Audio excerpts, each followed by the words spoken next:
The Soybean School on RealAgriculture.com is brought to you by Pride Seeds,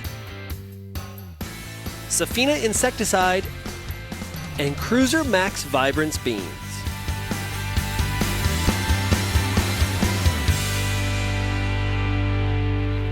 Hi, I'm Werner Tobin. Welcome to Soybean School.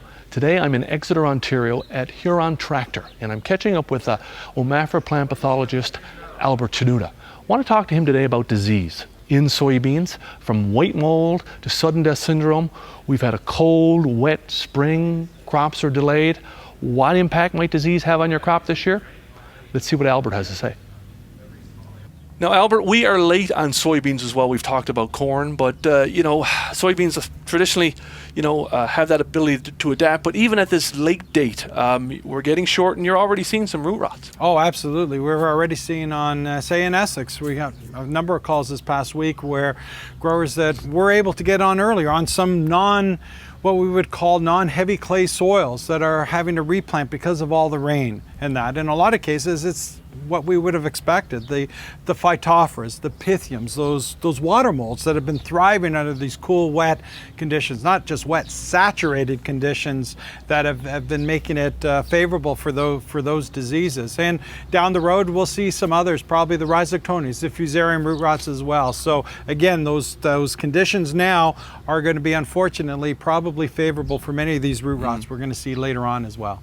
And you mentioned in your presentation today, sudden death syndrome is there. These are the type of conditions that are favorable for that as well. Yeah, one of the tools that we've often talked about for SDS is plant later when it's warmer, drier conditions. We're planting later, but we're at near the end of June, and it's almost like the early part of May, end of April, in terms of weather conditions, moisture, and all that. And with SDS or Fusarium virguliforme, it really likes those saturated, cool conditions early on, so the fungus can infect within the first 2 or 3 weeks of germination and sit in that taproot, sit in that root until later on into July, August for those rains to come through. But the way it's setting up now, we may have those rain conditions all the way through the season, which will again promote SDS potentially.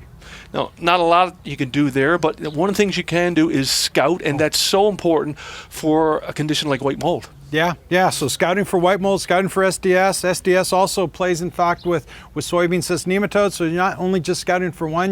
This is going to be the year you want to scout for everything.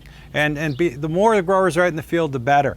And white mold is another one where the cool, wet conditions, if the forecasts are correct again, that may be a situation where white mold in soybeans, dry beans, is going to be quite favorable again. And so guys need to be out there. Going to play with the timing too, right? Oh, for sure. The timing is different. So in many cases, growers are used to that, that R3 application for fungicides, for disease control or late season disease control and that. But that's different than when we're talking about white mold management, because you want to protect those flowers. You want to protect those blossoms as early as possible. So now we're into that R1 and a half. So when full flowers or just before full flowers, before pod initiation, you want to get out there. If it looks like, if you got a highly susceptible variety, a history of white mold, conditions can look like it's going to be wet and cool over a long period of time, maybe one application at that R1, 1.5, we may need a second one for some of those really problematic fields as well.